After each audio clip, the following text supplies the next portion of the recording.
Okay, let's just be real for a second. The world, it doesn't always play by the rules you were taught in school. But what if there are other rules, unspoken ones, a kind of strategic intelligence that the most effective people use to navigate the world as it actually is? Well, that's what we're getting into today.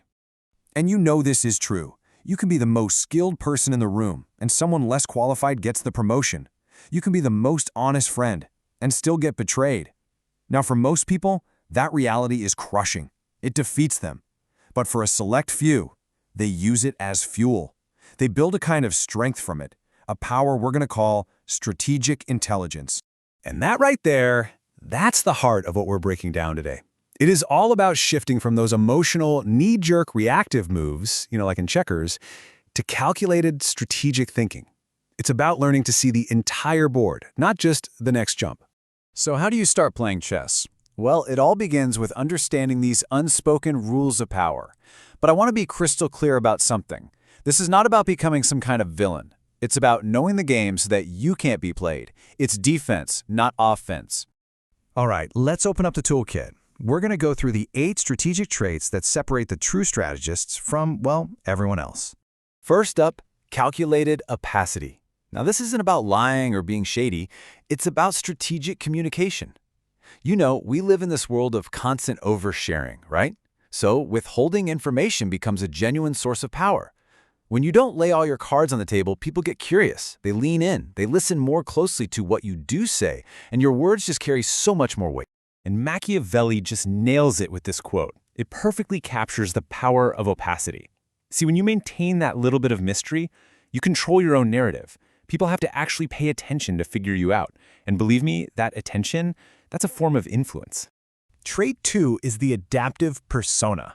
And think about it, you already do this. You don't talk to your boss the same way you've talked to your best friend or your grandma. This is just about making that adaptation intentional. It's not about being fake. It's about communication intelligence. You're just adjusting your presentation to connect more deeply, while your core values, who you are, that stays exactly the same. Now this might be one of the most powerful concepts you could ever master. The principle of detachment.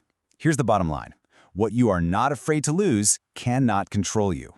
When you aren't desperate for one specific outcome, one job, one deal, one relationship, you gain this incredible mental clarity. And that clarity is power. Just look at how this plays out in the real world. Imagine a negotiation. Person A, they need this deal. Their whole quarter depends on it. Person B, they'd like the deal, sure, but they've got other options. They're totally willing to walk away. Now, who has all the power in that room? It's person B, every single time. Detachment isn't just a mindset, it's freedom, and freedom is strength. Okay, trait 4 is silent leverage. Most people think power has to be loud and flashy, but real power often whispers. Instead of going around demanding respect, you simply become so good, so valuable, that people give it to you willingly. Even a strategic pause in a conversation, that silence can have more impact than shouting ever could. And achieving something great, like building that silent leverage, it does involve a risk. The risk of playing the long game. It means having the patience to build a reputation over time instead of just chasing instant gratification. You're planting seeds, knowing that the most important growth, that happens quietly, under the surface. This next one, psychological echo, is an absolute game changer for building connections. See, every single person you meet is silently asking 3 questions. Do you see me? Do you understand me? And do you value me?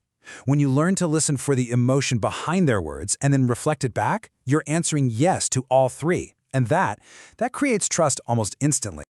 Trait 6 is controlled exposure. In an age where everyone is broadcasting every single thought on social media, the person who shares strategically really stands out. Again, it's not about being a secretive hermit, it's about being selective.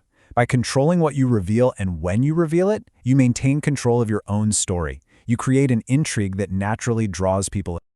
Number 7 is a big one. Outcome obsession. This is all about what you could call strategic laziness. It's the art of telling the difference between just being busy and actually achieving something. It means ignoring all the noise and focusing only on that handful of actions that deliver the biggest results. Stop trying to be the busiest person in the room. Aim to be the most effective.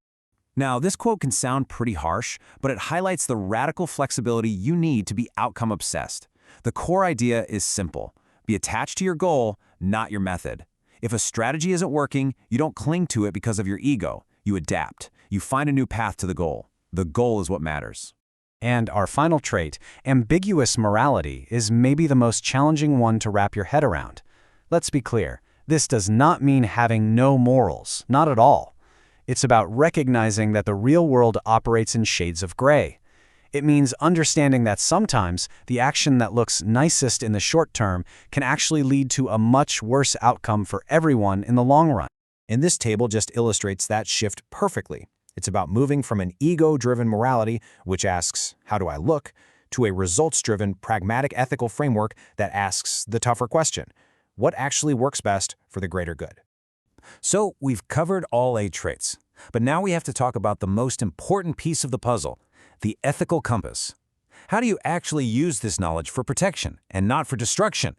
And that's a fair question, right? When we start talking about power and strategy and Machiavelli, it's easy to wonder, wait, is this just a roadmap to becoming a manipulative, cold person? And the answer to that is a hard no. The true purpose of this kind of intelligence is self-defense. It's about gaining power over yourself and your circumstances, not over other people. The goal is to become immune to manipulation, so you can navigate the world with strength and integrity. Okay, so you've learned the 8 traits, but let's be real. Knowledge without application is pretty much useless. So let's talk about your next move, how you can start using this like right now. Here's my challenge to you.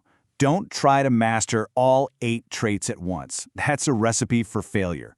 Just pick one, the one trait that really resonated with you, that made you go, and just focus on that single trait for 1 week. That's it. See what happens. Notice how people respond. Notice how you feel. Real mastery comes from focused practice.